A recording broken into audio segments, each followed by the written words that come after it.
Next, more than 50 supporters of the former Pakistan Prime Minister Imran Khan have been detained around the country for protesting against his 3-year prison sentence. Arrests were made in cities including Peshawar, Lahore, Karachi.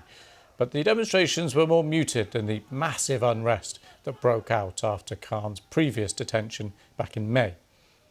Mr. Khan was found guilty of not declaring money earned from selling gifts he received while in office. This verdict means he's not allowed to hold public office for 5 years, with Pakistan just months away from a general election. Well, let's go live now to our Pakistan correspondent, Caroline Davis, who's live for us in Islamabad. Caroline, great to see you. There's so much to go through here. Let's start with the arrests. What is the scale of unrest across the country, especially compared to last time? Lewis, this is nothing like the 9th of May when Imran Khan was arrested last time earlier this year. And of course, things have changed dramatically in Pakistan since then for Mr. Khan. He was arrested. That arrest was then declared illegal, just to run you through events back in May.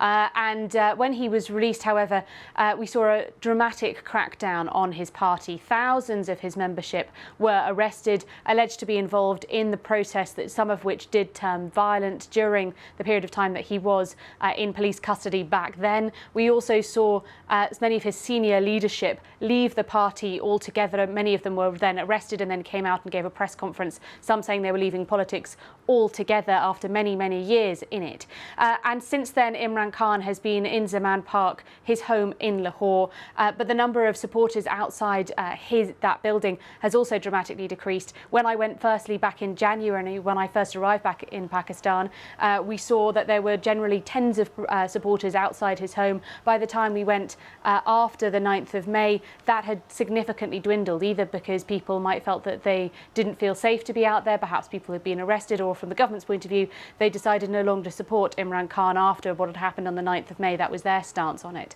And so things have changed significantly for Imran Khan. We of course saw yesterday that after he had been arrested, his team put out a pre-recorded video of him calling for people to protest peacefully, not to sit quietly at home. But over the course of the last nearly 24 hours since he was arrested, we have not seen those mass protests. Our team that were outside his home in Lahore say that they did see, and they filmed people there that had started to gather with flags, chanting as well, but they then saw them being led away by the police. The exact number of people that have been arrested, we still don't have those details. We're hoping to get them later on today. We are speaking to officials to see how many people did come out, but at the moment this is a very different picture, a very different scene from that we saw in May.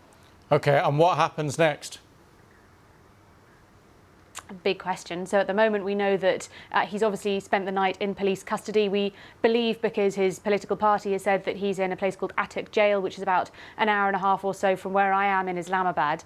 His team have said that they are planning to appeal the decision that was made by the judge yesterday. But at the moment we haven't heard anything further about whether any of those appeals have been accepted by the courts at this stage, whether we will see Imran Khan appear in front of anybody.